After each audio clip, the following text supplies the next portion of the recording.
Thank you. Hello, Michael. Hello, Gord. How are you today? Doing well. How about yourself? Beautiful. I see you've got some Kid Hugh Blu-rays behind you. I've got a touch of Zen myself, and the other one is Dragon Inn, right? Yes. The Criterion Collection. They put those two out. So And Come Drink With Me, the Arrow video. I've got that one too. yes. I picked it up last year at Fantasia Fest. Lots of fun. Nice. So let's kick it off. Tell me, Sure. At the old school Kung Fu Film Fest, there's a lot of Kid Hugh love this time around. There is. So why don't you tell people what your thoughts on Kid Hugh and why you think he's like an important contributor to the martial arts genre and cinema? Right. So, I mean, there are many reasons, to consider him one of the pivotal figures in the development of wuxia genre in particular, right? And so I guess if we start at the top, like he was really someone who took the existing model of a female knight errant figure that existed in literature for, a long time. And it kind of adapted it for, or reimagined it and refashioned it for modern audiences, right? And the figure of a female knight errant appears in every one of his films, every one of his wuxia films. Especially A Touch of Zen, where it's kind of central character, but they're always present. And he was also a big supporter of kind of female actresses, right? So, if you look at Xu Fang, if you look at Chang Pei Pei, even if you look at Angela Mao, right? So we have Angela Mao in The Fate of Li Khan. So, so from that standpoint, right, he was that was very important, role that he played in nurturing female talent and featuring female knight errant characters in his movies, which then everybody went to copy on to this day. Like even if you look at The Crouching Tiger, Hidden Dragon, it's nothing more than what King Hu has been doing, right? Right. And tell me about the trampolines. I'm sorry? The trampolines. Tell people about that. The trampolines? Oh yeah. So another important element in his movies is that he was the first one to take certain stylistic and performance elements of the Beijing opera, right? He was born in Beijing. He grew up in Beijing. He loved Beijing opera. So those were the key influences that he then put into his movies, especially when it came to staging action, right? So if you look at his action choreography, it's not really based on kind of kung fu, right? Like if you look at, a lot of Shaw Brothers stuff, like Carlong, right? And others. So that wasn't his tradition. His tradition is the opera. So he was able to take these elements of opera that would work really well in cinematic context. And then he applied some of those editing and filming techniques, and, as well as, of course, trampolines and, a lot of acrobatics, right? A lot of acrobatics and a lot of, the music, right? And the rhythm is also very influenced by the rhythms and the beats of the Chinese opera, Beijing opera performances, right? The stage performances, like so it's that was his innovation.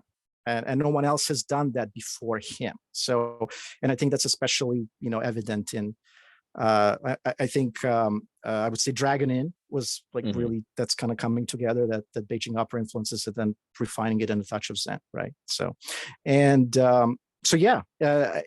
really it was thanks to the box office success of, Dragon Inn in particular, that he really helped with the development of wuxia film industry in Taiwan, because the Union Film, which was the company that produced Dragon Inn, so then they were able really to just kind of churn them out. So probably half of the films in our program are Union Film productions, right? Yeah.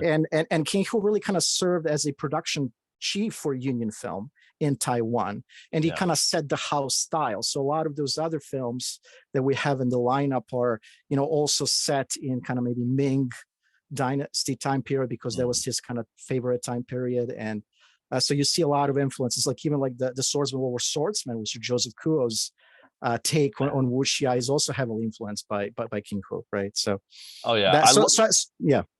I loved Come Drink with Me. That's maybe my favorite movie by him. And it's funny because he's really out of the Shaw Brothers mold, and he's doing his thing. Yeah. And I've heard like Run Shaw was like, what the hell is this? He's not doing the Chan Chan thing. He's really he wasn't.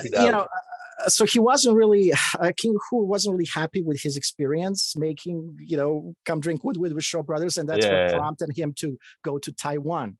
So that's how it came about. But I have to mention that both Come Drink with Me and if you look at the One-Armed Swordsman of Chang Che, they're the movies that sort of kicked off the so-called new school wuxia movement, right? And as much as there's some differences between King Hu and Chang Che in this filmmaking style, they complement each other in a way.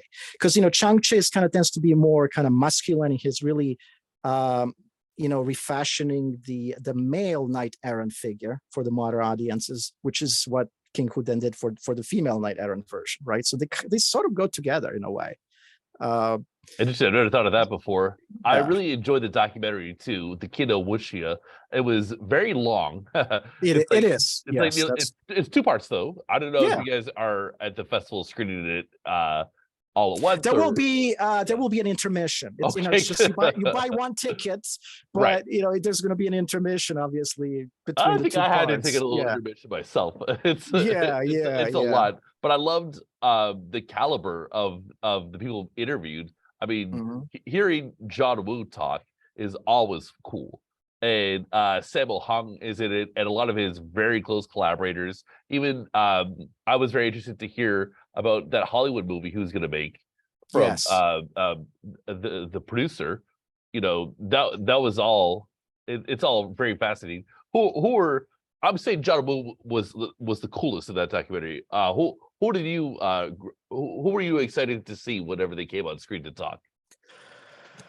I mean, just the folks that you mentioned. I mean, obviously, I love John Woo. I love Choi Hark. I love Sammo Hung. I mean, it's just hard to pick just one. But I think what was good about that documentary, it kind of puts into perspective how influential King Hu was at the generation of filmmakers, right, and creators, right. So, and if you look at what John Woo ended up doing with his heroic bloodshed films, in a way, it's a like kind of evolution of wuxia when you think about it, and certainly he says so himself. So specifically Kid Hugh's like contribution to the sort of transcendental approach, I would say. So but you have also influence of, I mean, Chang Che was also had an influence of John Woo as well. So you have all these influences coming together, right?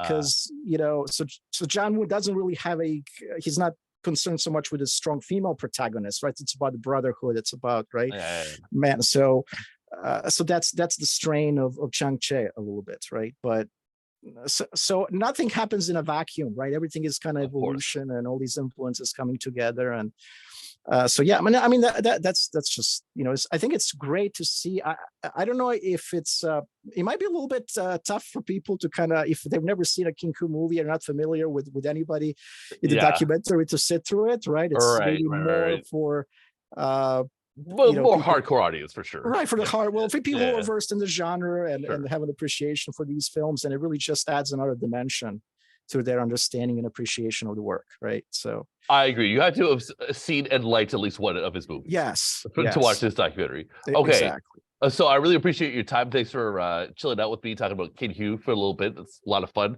Tell people when and where they can see this, go to this festival. All right, so it's going to be at Metrograph in Manhattan. I think it's what's the address? Is 7 Ludlow Street. Okay. And it kicks off on Friday, April 21st. So we're going to have screenings on 2 consecutive weekends. So April 21st through 23rd. And then we're going to have April 20th through 30th, right? So there's going to be a total of 12 films being screened in theater. And then there's an online component, an additional 3 films that are going to be available on Metrograph at Home, which is Metrograph's own kind of SVOD platform. So I see. Very cool. All right. Well, thanks a lot for your time. Have a nice day. Thank you so much, Michael. Appreciate it. Have a good one.